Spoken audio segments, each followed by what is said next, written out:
Welcome to my channel Shivji Kripa. 28वां अध्याय। इतनी कथा सुनाने के पश्चात महात्मा देवधूति ने कहा, हे पिशाच, उस ब्रह्म राक्षस अर्थात प्रेत योनिधारी वसु की यह बात सुनने के पश्चात वह धर्मात्मा पथिक कौतूहल एवं जिज्ञासा से ग्रस्त होकर कहने लगा, हे सौम्य, अब तुम कृपा करके उन ज्ञानी पुण्यात्मा सारसों की कथा सुनाने का कष्ट करें, जिनकी बातें याद करके आपके दुखी हृदय को शांति मिलती है। मैं उन सारसों की कही हुई बातें सुनने को अत्यंत उत्सुक हूँ, जिनके द्वारा कहे गए वचनों को तुम इस दुखी दशा में भी स्मरण करके सुख और शांति का अनुभव करते हो।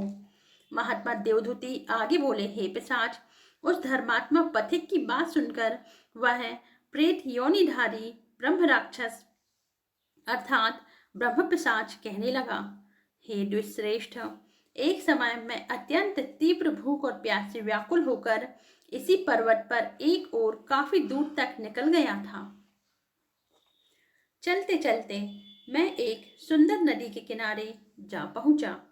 संयोगवश उसी समय कहीं से यकायक दो सारस पक्षियों का जोड़ा उड़ता हुआ आया। वह जोड़ा वहां उतरकर नदी के स्वच्छ निर्मल मनोहर एवं पारदर्शी जल में क्रीड़ा करने लगा।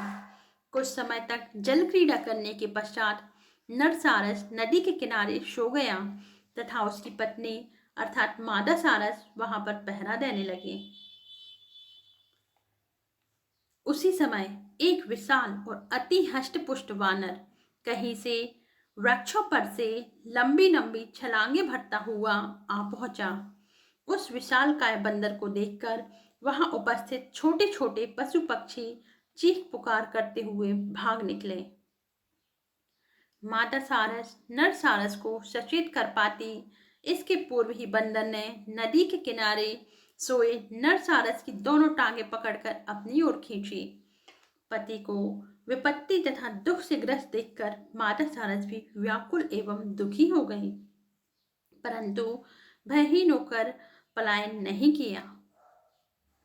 वानर द्वारा अपनी टांगे पकड़े जाते ही नर सारस की निंद्रा भंग हो गई। स्वयं को एक विशालकाय और हष्टपुष्ट वानर द्वारा पकड़ा हुआ देखकर वह एक पल के लिए पूर्ण भयभीत होकर वाक शक्ति खो बैठा और मौन हो गया। थोड़ा प्रकृतिस्थ होने पर वह नरसारस साहस जुटाकर उस विशाल वानर से बोला, हे कपिश्रेष्ठ, सज्जन जीव कभी भी निरपराध प्राणियों को यंत्रणा देकर बेकार में नहीं सताते हैं। आप मुझ निर्दोष को क्यों कष्ट दे रहे हैं? हे शाखामृग, हम निर्दोष पक्षीगण वन में रहते हैं तथा आकाश में विचरण करते हैं। हम हिंसा, पाप, अन्याय, कदाचार इत्यादि से मुक्त रहकर अपना गृहस्थ जीवन व्यतीत कर रहे हैं। अतएव मुझे कष्ट देना एवं पीड़ित करना आपके लिए उचित नहीं है। मैं आपके पूर्व जन्म का संपूर्ण वृत्तांत आपको सुना सकता हूँ।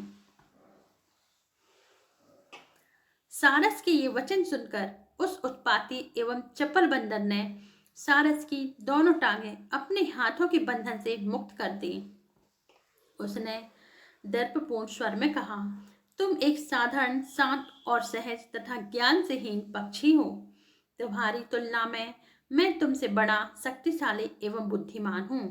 अब जल्दी से तुम यह बताओ कि तुम मेरे पूर्व जन्म के बारे में क्यों और कैसे जानते हो तथा क्या जानते हो। सारस ने कहा, ध्यानपूर्वक सुनो। तुम अपने पूर्व जन्म में विंध्याचल पर्वत के राजा थे। उस समय मैं तुम्हारा राजपुरोहित था।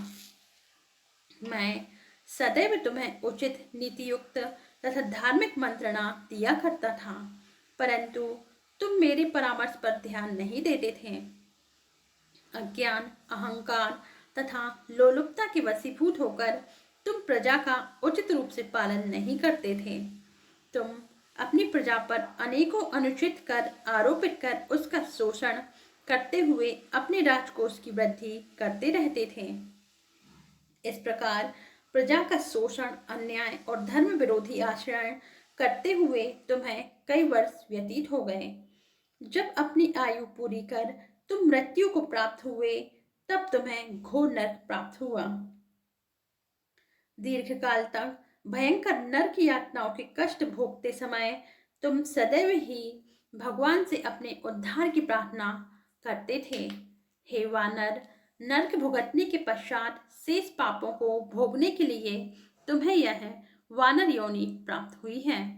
इस वानर योनि में भी तुम हिंसा तथा पाप में लीन होकर निरपराध प्राणियों की हत्या का पाप करके पुनः उसी नरक यातना में लौटने की स्थिति बना रहे हो। तुम हिंसा तथा उत्पीड़न का पूर्ण परित्याग कर दो ताकि सद्गति प्राप्त कर सको।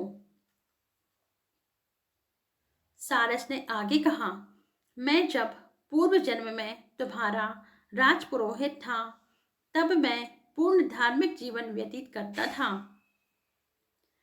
हिंसा तथा पापों से दूर रहकर भगवान विष्णु की आराधना किया करता था। यही कारण है कि मृत्यु के पश्चात मैं काफी समय तक स्वर्ग में रहा। ईश्वर भक्ति की शक्ति से मुझे अपने इस वर्तमान सारस जीवन में भी अपने और तुम्हारे पूर्व जन्म के वृत्तांतों का पूर्ण स्मरण है। कथा का अंत करते हुए सारस ने कहा, प्राणी को अपने पूर्व जन्म में किए हुए कर्मों का फल अवश्य भोगना पड़ता है। यह सृष्टि का विधान है। देवता भी इस विधान का उल्लंघन नहीं कर सकते।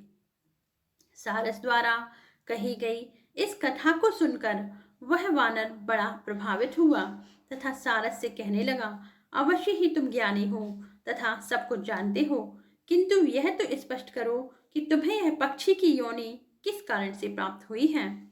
इति श्री पद्म पुराणे माघ महात्म्ये 28वां अध्याय समाप्तः। जय श्री हरि विष्णु। ओम नमो भगवते वासुदेवाय।